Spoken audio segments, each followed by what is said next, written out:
Dear students, अपना जो chapter चल रहा था, चैप्टर फर्स्ट था और इस चैप्टर फर्स्ट का नाम था विद्युत क्षेत्र, इलेक्ट्रिक फील्ड। तो आज इसका एक चैप्टर का दी एंड करते हैं, लास्ट टॉपिक है और लास्ट टॉपिक है अपना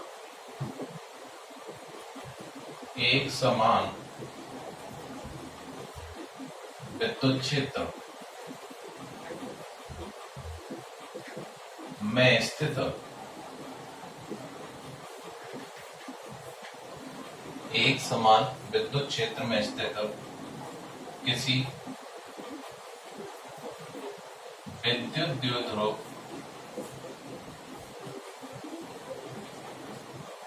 पर बल एवं बल आघूर्ण। तो ये लास्ट टॉपिक है अपना इस चैप्टर का। तो इस पर आज हम चर्चा करते हैं कि सबसे पहले तो हम बात करते हैं कि एक समान विद्युत क्षेत्र क्या है। तो जैसा कि हमने विद्युत क्षेत्र रेखाओं में पढ़ा था और मैंने आपको स्पष्ट भी किया था कि एक समान विद्युत क्षेत्र क्या होता है कि जब विद्युत क्षेत्र रेखाएं परस्पर समांतर हों, समान दिशा में हों, समान लंबाई, मतलब सब कुछ समान हो, तो ये विद्युत क्षेत्र कहलाता है। ये वाला देखो, सारे वेक्टर एक समान होने चाहिए। मतलब वेक्टर समान होने का मतलब है कि इसके प्रत्येक बिंदु पर, इसके अंदर प्रत्येक बिंदु पर विद्युत क्षेत्र की तीव्रता क्या होगी? एक समान होगी, एक समान होगी। ठीक। अब इस एक समान विद्युत क्षेत्र मैंने दे दिया इसका नाम कि ई वेक्टर है। अब इस एक समान विद्युत क्षेत्र में कोई विद्युत द्विध्रुव रखा हुआ है और कोई विद्युत द्विध्रुव हमने मान लिया कि किसी थीटा कोण पर रखा हुआ है। किस पर रखा हुआ है? किसी थीटा कोण बनाते हुए रखा गया है। तो मैंने यहाँ पर एक द्विध्रुव रख दिया इस विद्युत क्षेत्र के साथ, जो कि कितना कोण बना रहा है? थीटा कोण बना रहा है। तो मान लिया द्विध्रुव माइनस क्यू और ये हो गया प्लस क्यू। ठीक। तो याद करो, हमने इन दोनों आवेशों के मध्य की जो दूरी मानी थी वो क्या मानी थी? वो मानी थी हमने 2a। अब 2a क्यों ली थी ये भी आपको बता दिया था, जिससे कि अपनी कैलकुलेशन में समस्या नहीं आए। कुछ भी ले सकते हैं, 2a ले सकते हैं, d ले सकते हैं, a ले सकते हैं, कुछ भी ले सकते हैं। ये माइनस क्यू आवेश है, ये प्लस क्यू आवेश है, दोनों के मध्य की दूरी 2a है। अच्छा, तो इस माइनस क्यू और प्लस क्यू आवेश में अगर देखें तो इस विद्युत द्विध्रुव के कारण जो द्विध्रुव आघूर्ण होगा, उस द्विध्रुव आघूर्ण की जो दिशा होगी वो किधर होगी? तो द्विध्रुव आघूर्ण की दिशा किधर होती है? माइनस से प्लस क्यू। द्विध्रुव आघूर्ण हम किससे व्यक्त करते हैं?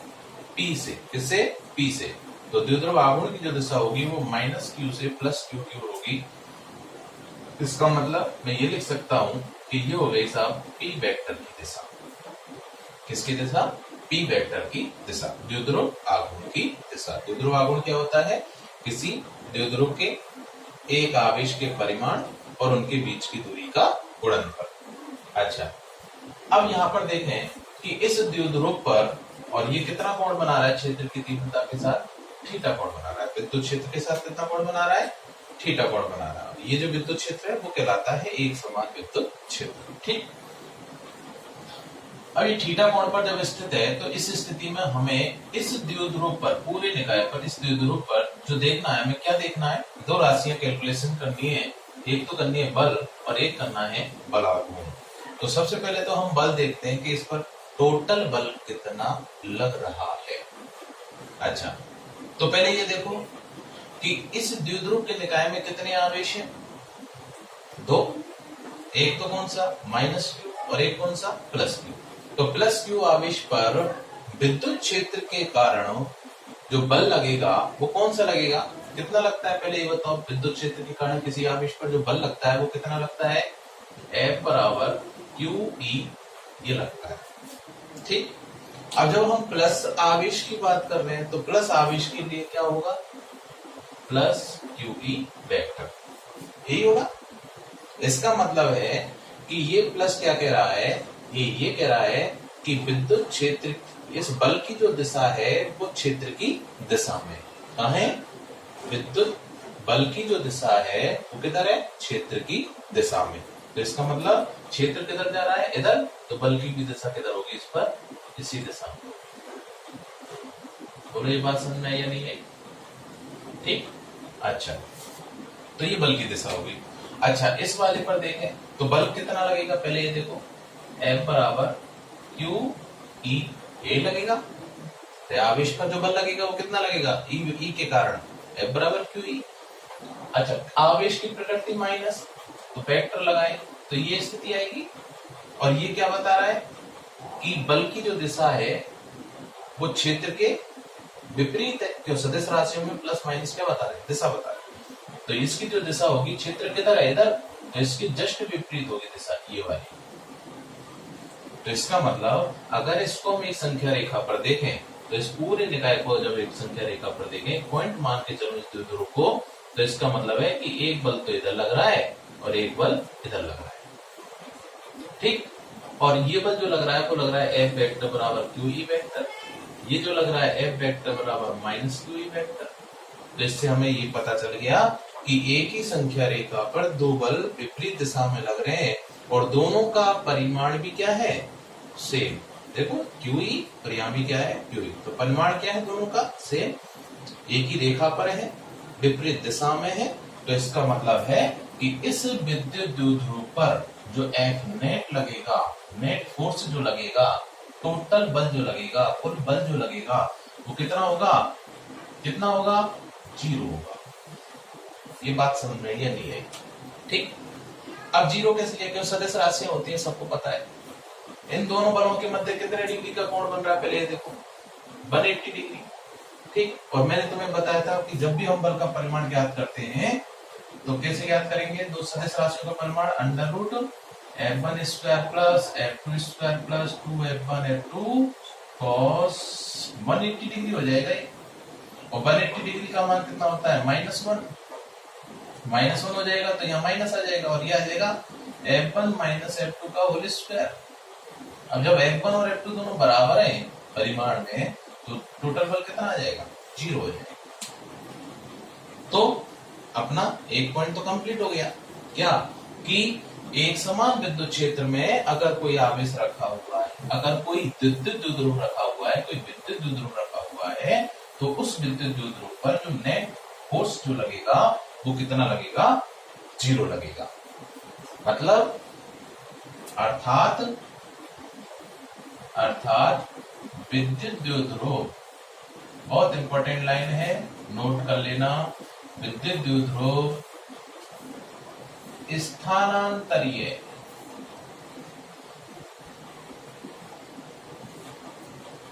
गति नहीं करेगा।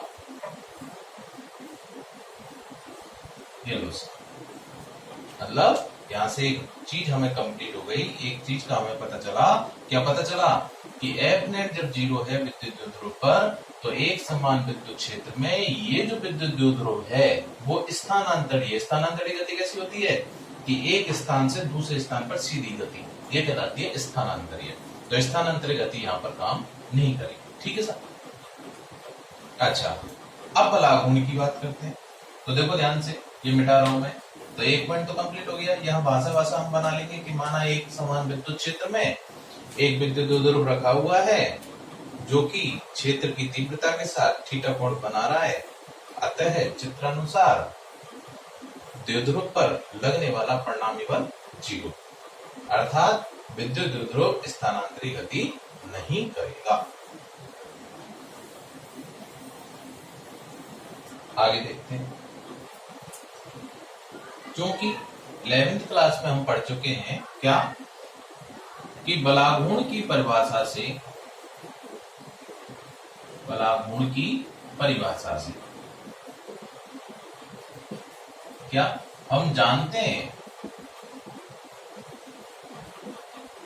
बलाघूर्ण की परिभाषा से हम क्या जानते हैं कि बलाघूर्ण बराबर, बलाघूर्ण किससे व्यक्त करते हैं, बलाघूर्ण को टाउ से व्यक्त करते हैं, और टाउ वेक्टर बराबर जो होता है सदिश राशि होती है, और इसका जो मान होता है वो होता है R vector cross F vector.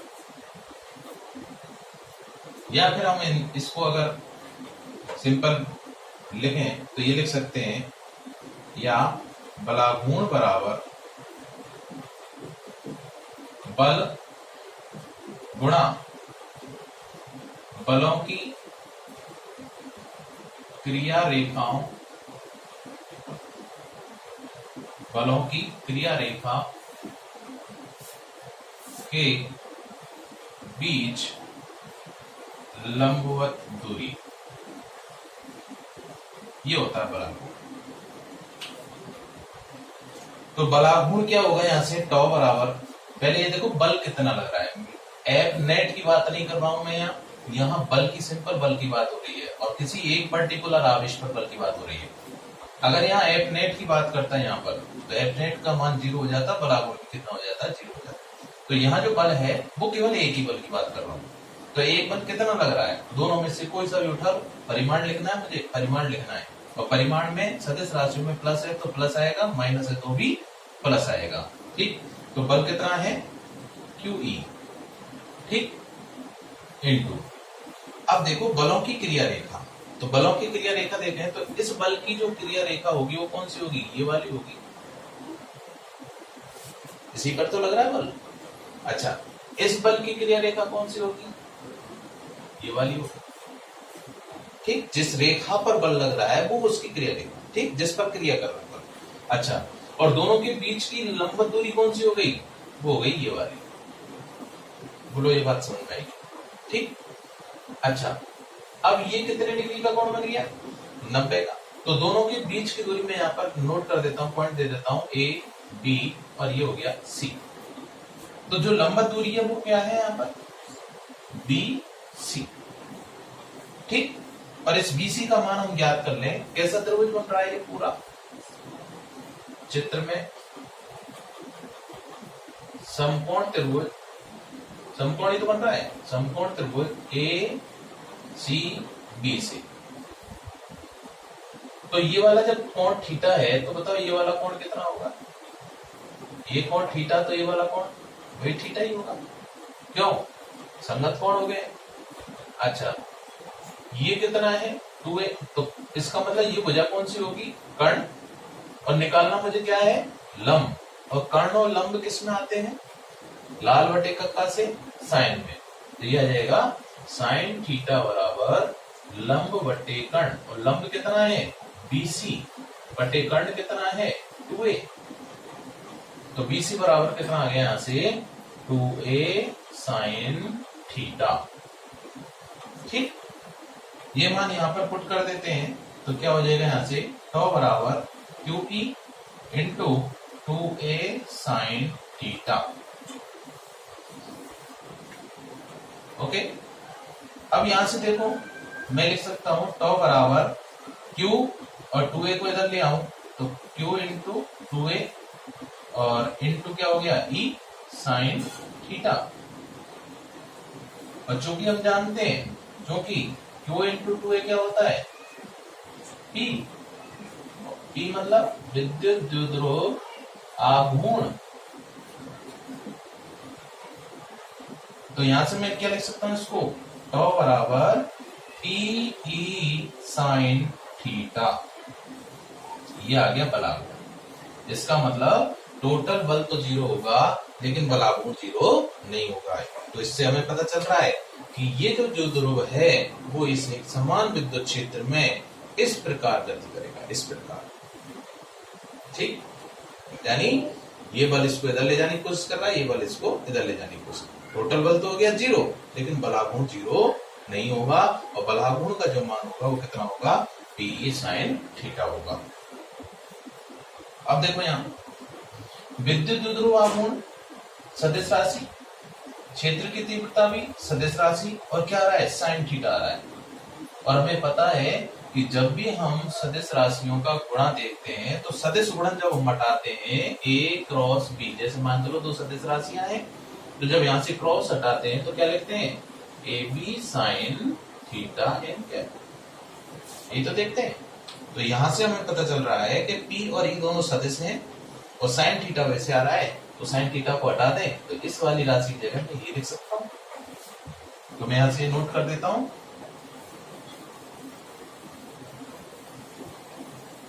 क्या कि टॉ बराबर यह आ जाएगा टॉ बराबर P vector cross E vector, ये इसका हो गया सदिश रूप। सदिश रूप टॉ वेक्टर बराबर P vector cross E vector, ये इसका सदिश रूप हो गया। अच्छा, इसकी दिशा क्या होगी? तो दिशा कैसे देखते हैं बलाकोण की हम? तो बलाकोण की दिशा देखने के लिए याद करो, एक नियम हमने देखा था, इस प्रकार होती है। ये मान के चलो A वेक्टर है, ये मान के चलो B वेक्टर है, और हम लिख रहे हैं क्या? A vector cross B vector. इसका मतलब A वेक्टर जा रहा है किधर? B वेक्टर की ओर, मतलब थीटा कोण इस प्रकार है। तो क्रॉस है तो A vector cross B vector लिख रहा हूं, और तो इसको जब मैं घुमाऊंगा थीटा को इस प्रकार, यानी जिस जो पहले है उस तरफ मैं इन उंगलियों को रखूंगा दाहिने हाथ की, तो इस तरफ मैंने इसको फैला दिया उंगलियों को, तो इस प्रकार फैलाया, और किधर जाना है? B वेक्टर की ओर, तो इधर जा रहे हैं। तो अंगूठा किधर जा रहा है? ऊपर की ओर। तो अंगूठा जब ऊपर की ओर जा रहा है तो इसका मतलब लंबवत ऊपर की ओर होगी बल। किसकी दिशा? इन दोनों के परिणामी की दिशा। ठीक, तो अगर मैं इसको P वेक्टर मानता हूं और इसको मानता हूं मैं E वेक्टर, तो बलाघूर्ण की जो दिशा होगी वो टॉ वेक्टर किधर होगी? ऊपर की ओर होगी, जिसका साइन में प्लस से लिखता हूं। ठीक, प्लस n कैप। ओके, और जब मैं इसको ऐसे लिखता, अगर मान चलो इस प्रकार होता है, ये इस प्रकार थीटा, यानी E vector cross P vector. तो E vector cross P vector, यानी इसको अगर विपरीत क्रम में लिखता हूं तो किधर जा रहा है अंगूठा? अंदर की ओर जा रहा है, नीचे की ओर जा रहा है। तो नीचे की ओर जब जाता है तो याद करो तीर का चिन्ह जब हम देखते हैं तो ये आगे का हिस्सा डॉट है और पीछे का हिस्सा क्रॉस नजर आता है। तो इसका मतलब है अब तीर किधर जा रहा है? अंदर की ओर जा रहा है। अंदर की ओर जा रहा है तो कौन सा हिस्सा दिखेगा? इसका पीछे वाला हिस्सा दिखेगा, तो इसका मतलब क्रॉस दिखेगा। ठीक, तो इस यहां से जो इस टॉ वेक्टर की जो दिशा होगी वो किधर आएगी? अंदर की ओर आएगी, जिसको हम नेगेटिव n कैप से प्रदर्शित करते हैं। इसका मतलब कि इसको अगर मैं ये लिखता हूं E vector cross P vector, तो इसमें मैं माइनस चिन्ह लगाऊंगा यहाँ पर, तो टॉ वेक्टर बराबर ये लिखा जाएगा minus E vector cross P vector. सदिश राशियों में क्रम विनिमय नियम का पालन नहीं होता। अगर मैं इसको E vector cross P vector लिखता हूं तो यह माइनस चिन्ह लगाना पड़ेगा। क्यों? माइनस चिन्ह क्या बता रहा है? दिशा को बता रहा है। किसकी दिशा को? टॉ की दिशा।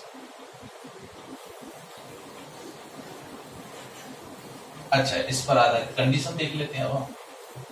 तो यहां से हमें पता चला कि टॉ वेक्टर क्या आया? टॉ वेक्टर आया, हटा देते हैं यहां से वेक्टर, क्यों दिशा लगानी पड़ेगी वहां पर। तो ये लिख दिया मैंने PE साइन थीटा। तो केस फर्स्ट क्या है कि यदि थीटा बराबर 0 डिग्री हो, कितना हो? 0 डिग्री। और थीटा 0 कब होगा? जब P वेक्टर और E वेक्टर दोनों क्या होंगे? परस्पर समांतर होंगे और समान दिशा में, दोनों की दिशा समान। मतलब कि ये जो विद्युत द्विध्रुव है, यानी एक समान विद्युत क्षेत्र ये हो गया,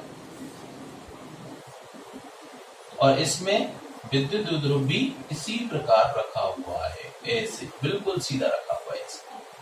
मतलब E वेक्टर इस दिशा में है तो P वेक्टर भी इसी दिशा में। देखो दोनों एक ही दिशा में, दोनों एक दूसरे के समांतर हैं, एक ही दिशा में। तो थीटा कितना बना दोनों के मध्य? ये वाला, ये इधर आ गया। ये देखो ये थीटा था, इसको मैं घुमा के ऐसे लाऊं तो कितना हो गया? थीटा 0 हो गया। कितना हो गया? 0। तो जब थीटा 0 होता है तो टॉ का मान कितना होगा? समीकरण से देखो PE साइन 0, और साइन 0 का जो मान होता है वो कितना होता है? 0 होता है। तो टॉ बराबर कितना आ गया? 0। तो टॉ बराबर 0। इसका मतलब अगर इस प्रकार स्थिति है, विद्युत द्विध्रुव अगर एक समान विद्युत क्षेत्र में इस प्रकार रखा हुआ है, थीटा बराबर 0 कोण बनाते हुए रखा हुआ है, तो इस पर कोई बलाघूर्ण काम नहीं करेगा। बल तो लगेगा ही, परिणामी बल तो 0, परिणामी बल 0, और बलाघूर्ण भी क्या हो जाएगा? जीरो हो जाएगा। मतलब ये स्थिति कहलाएगी, इसकी मतलब कैसी स्थिति है, ब्राह्म स्थिति है ना। तो ये स्थिति कहलाती है स्थायी साम्यावस्था की स्थिति। कैसी है, स्थायी साम्यावस्था। ओके, कैसी स्थिति है ये, स्थायी साम्यावस्था। ध्यान रहे, क्वेश्चन आ सकता है, क्या पूछेगा कि स्थायी साम्यावस्था की स्थिति में बलागुण का मान कितना होता है।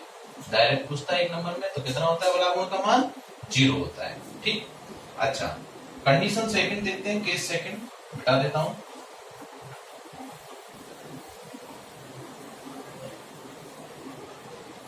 केस सेकंड कि यदि थीटा बराबर 90 डिग्री हो, कितना हो, 90 डिग्री, तो थीटा जब 90 डिग्री होगा तो टॉ बराबर कितना आ जाएगा, पीई साइन 90, और साइन 90 का मान कितना होता है, +1 होता है।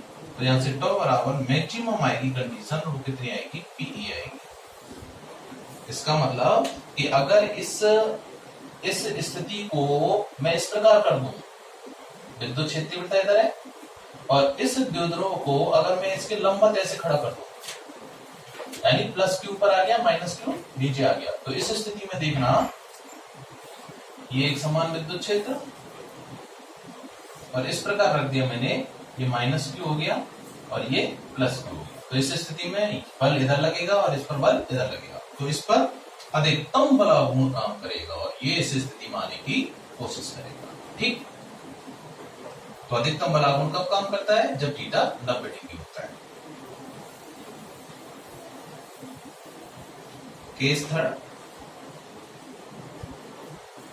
केस थर्ड क्या होगा, यदि थीटा बराबर 180 डिग्री हो, और जब थीटा का मान 180 डिग्री होगा तो इस स्थिति में टॉ बराबर पीई साइन 180, और साइन 180 का मान कितना होता है, 0 होता है, तो टॉ बराबर 0। इसका मतलब यहां भी बलागुण काम नहीं करेगा। अब देखो 180 कैसे होगा, कि ये विद्युत क्षेत्र तीव्रता, विद्युत क्षेत्र की दिशा, और ये प्लस क्यू वापस अब इधर आ जाएगा और माइनस क्यू इधर चला जाएगा। इसका मतलब पी वेक्टर तो आएगा इधर और ई वेक्टर गया इधर, तो ई वेक्टर इधर, पी वेक्टर इधर, तो कितने डिग्री कोण, 180, और 180 डिग्री जब कोण है तो इस स्थिति में टॉ बराबर 0, मतलब कोई बलागुण काम नहीं करेगा। लेकिन ये स्थिति साम्यावस्था तो है, लेकिन कैसी होगी, स्थायी नहीं होगी। तो ये कहलाती है अस्थायी साम्यावस्था। कैसे कहलाती है, अस्थायी साम्यावस्था की स्थिति।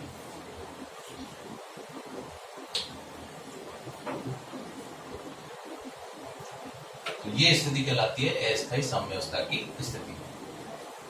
तो आई थिंक आप लोगों की अच्छी समझ में आया होगा। तो आज हमारा ये चैप्टर बिल्कुल कंप्लीट आंसर भी हम देखेंगे, और मैं आशा करता हूं कि और भी मैं आपको बेहतर देने की कोशिश करूंगा। अगर आपको कुछ समझ में आ रहा हो, वीडियो को लाइक कर लेना, सब्सक्राइब कर लेना और पढ़ते रहो। धन्यवाद।